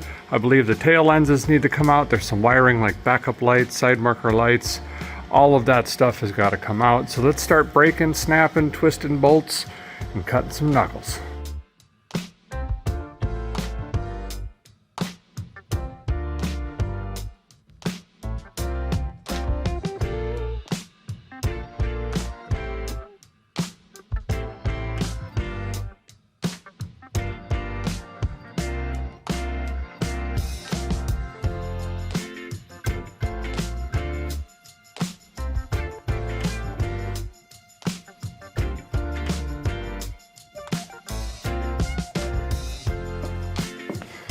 Well, this has been an absolutely miserable process. 54 different kinds of screws and bolts and nuts and carriage bolts and leg bolts and zip ties and tie and tape.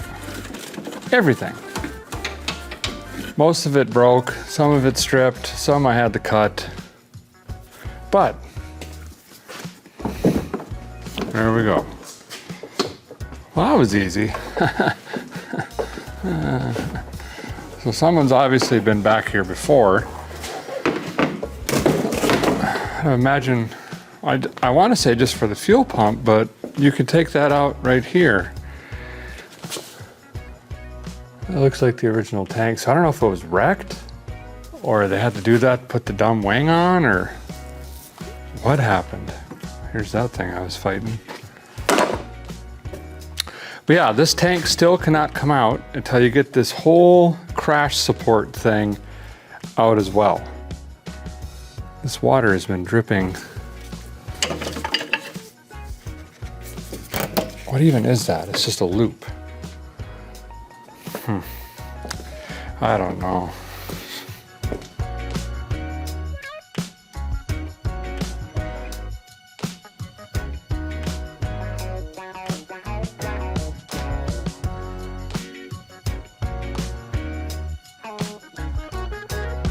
Okay, now I think we're ready to let this whole thing drop on the ground. No idea how much it weighs.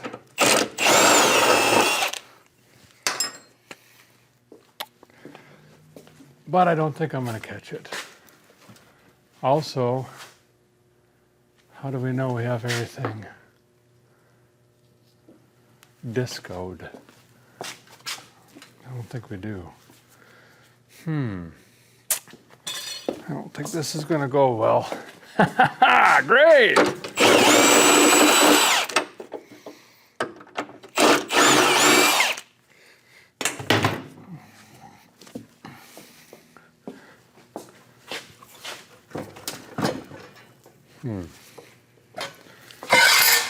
Oh. I think I'll lower the lift down to the ground. It's somehow stuck in here, and then I can give her a yank and it'll at least be closer to the floor.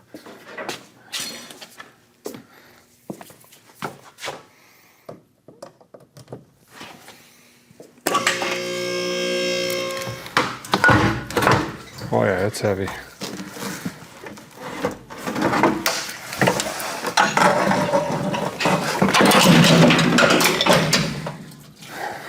Fuel tank's about half full. Okay, there's that thing. You know, there's cool. All right. Had to relocate a frog. These lines are pinched. I don't think that's helping us. The feed and the return are both pinched.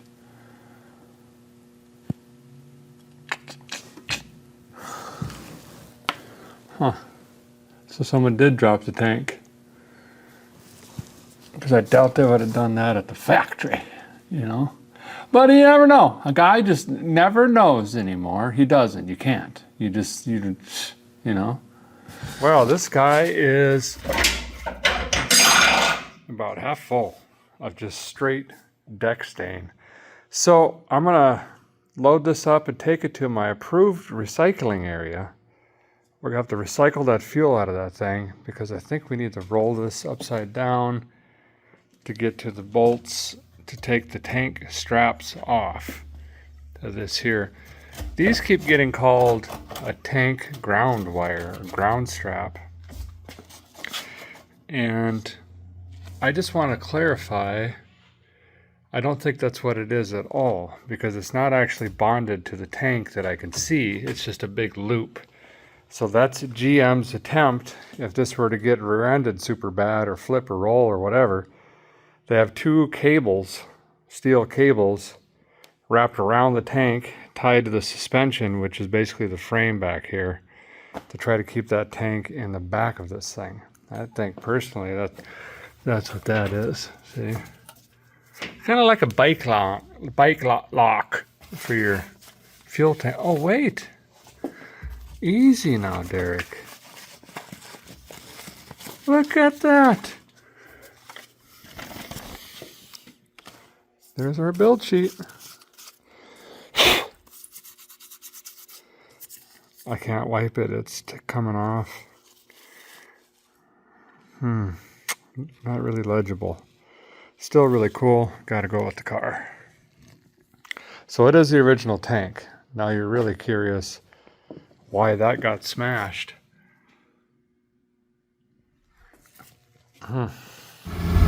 Guys got her up on the tank lift 9,000, and yeah, we got a, I don't know, 15 or something here.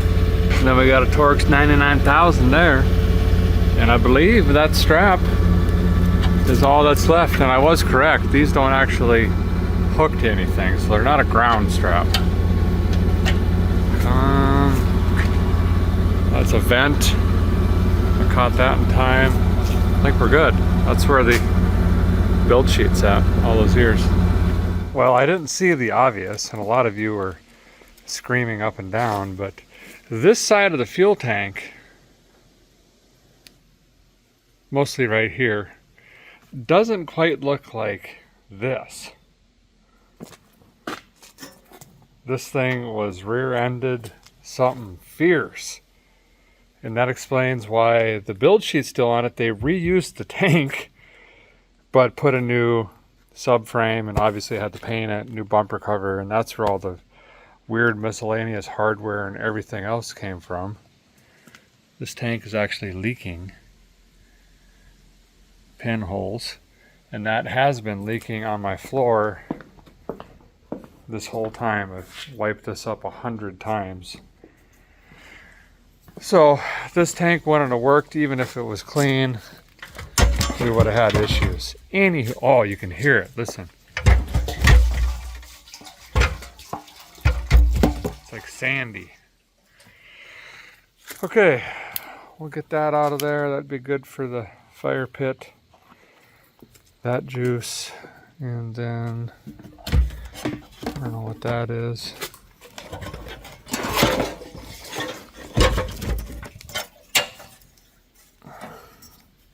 Oh, there's a little bolt there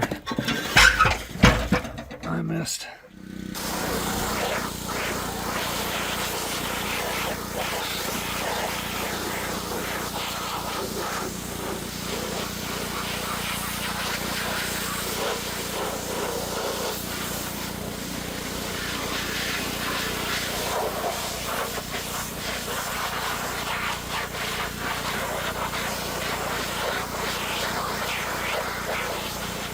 So a guy's got this framey bumper gasoline holder impact area crumple zone thing drying outside on the dry rack. And I think I'm going to come in here and replace this. This is rotted anyway, and I got to fix this little rubber boot here. That's double clamped instead of using high pressure clamps. So I'm going to cut the steel line right about here, and that's going to get rid of this kink, which on a carb deal, you know, running 4 to 7 psi, not that big of a deal. But in this case, that's not helping us whatsoever. And then we'll run some rubber line, and I'm going to tightly zip tie it right against this line so the path stays the same, and then we'll just make it this length. So when we put our new pump in, boop, we have a new line and we fix that. This is where these little mini tubing cutters come in handy instead of the big ones, because we wouldn't be able to twirl it around without coming in danger of bending this part of the line up here. Sometimes takes a little bit longer because you ain't got the leverage, but there we go. Same nice cut. You know, I'm still waiting for that to dry, so I think I might even put a single flare on this. I know, but we're here. Let's just do it.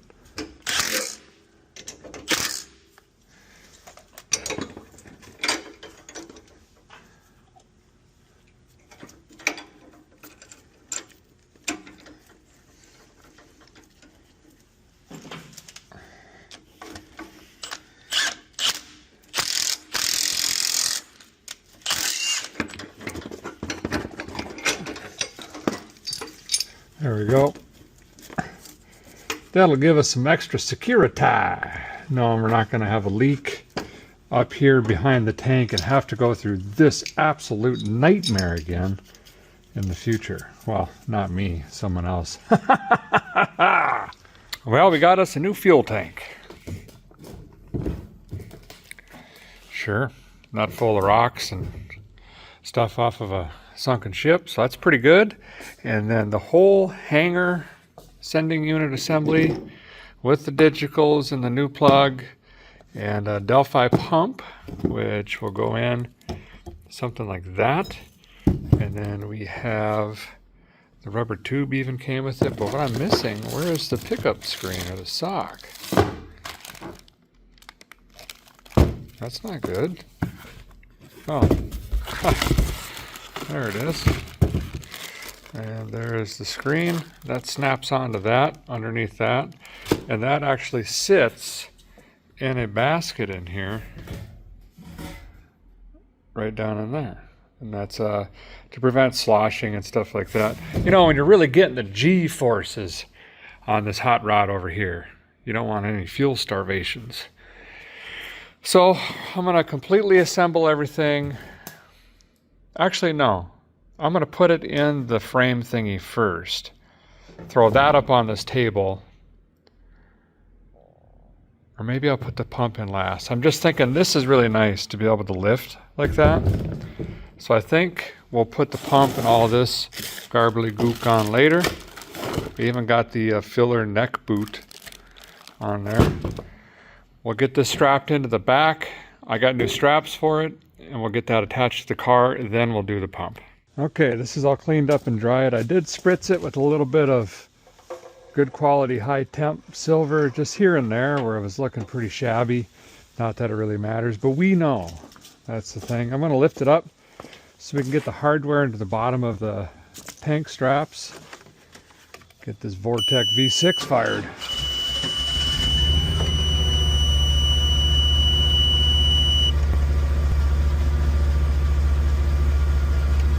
There we go.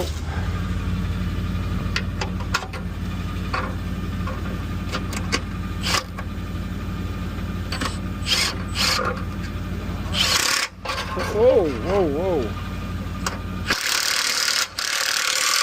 I think we're going to be working real late tonight, fellers.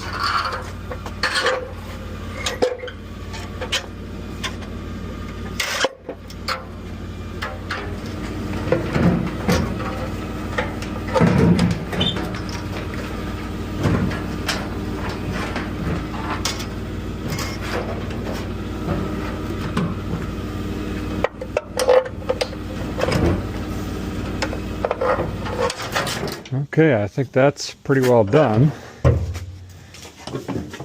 One last thing to do here.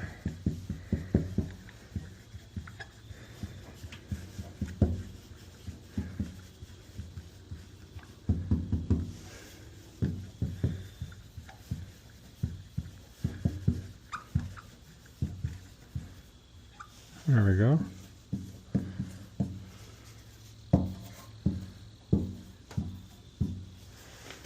Boom. As you know, I work alone, unless it's some super special occasion. So now I got to figure out how to get this up in here by myself and get the bolt started. If I get the front one in, then I could swing it. Swing! Oh, I got to put the vent tube on quick. About the only usable piece of this whole get up here. Whew, man.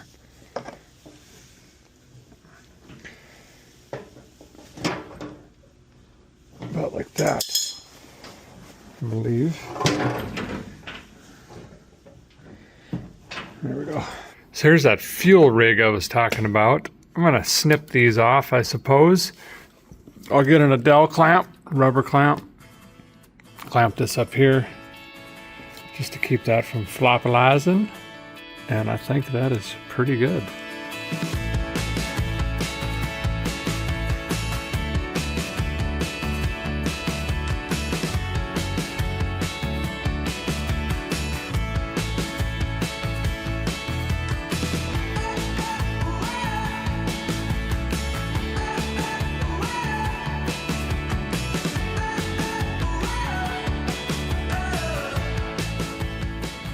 Well, the guys got the whole assembly back in. I was able to just prop it up on the rear sway, and then I took a chunk of tie wire and just wrapped it through here and here quick with one hand to support it, and then my plan worked. I just jammed one bolt in each side, lifted it up, and aligned it with my measuring stick and protractor. Also took into account the earth equator. Got this loosely up here. I guess I'll zip tie that there too. And it looks like there would have been one here. And next is bumper cover. So new fuel pump is in, fuel pump assembly, the boot, all of that. I do have to order a gas cap. Someone used the wrong key on the existing one.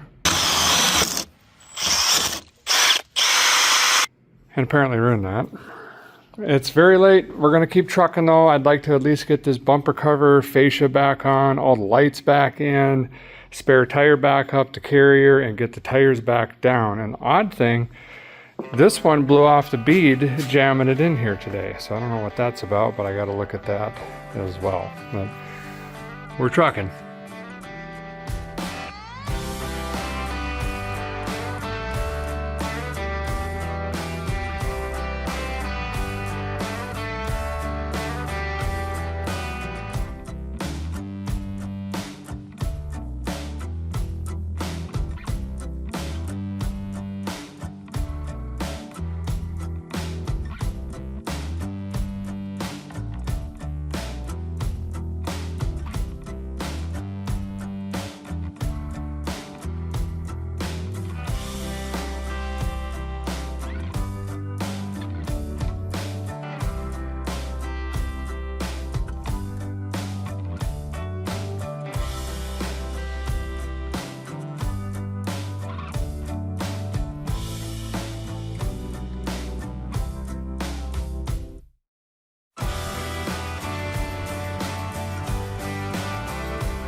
Bam!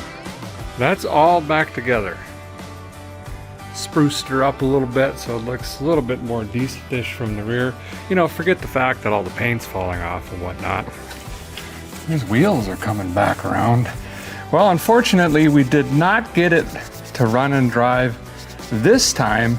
However, I think we know what it's going to take, and we're on the right path of making it happen. We did get a tremendous amount of work done. We got some new rubber on the thing. We went through the entire ignition system, got that figured out, diagnosed, and repaired. Then we started working on the fuel system, which is a bear. Unfortunately, I'm waiting on some parts for the Terminator broccoli injection system, but we got a tank, the sending unit, the pump, we repaired the lines, we fixed and cleaned and did all the stuff in the back here, got it all back together. Now we got to address the front end of the rig and hopefully hear this thing fired up. And I am not giving up on the goal of driving this one of one CROSSFIRE fuel injected Corvette to the museum. But you're going to have to wait until next time. Thanks guys for watching. Appreciate you so very much. Hey, reminder to subscribe. Only about 30% of you watching right now are. It's free. There's no obligation. Just hit the subscribe button down there below next to the Vice Grip garage name. And if you want to ring that bell, you get a notification when another new episode will come out. See you soon. Boy, she might not be pretty, but she's going to shine like a diamond, like that Rihanna lady says. Little silver Corvette, boop, boop, boop, boop, boop, boop. Well, it mostly has paint. Little silver Corvette, boop, boop, boop, boop, boop, boop. Little silver Corvette, boop, boop, boop, boop, boop, boop. Well, it mostly has paint.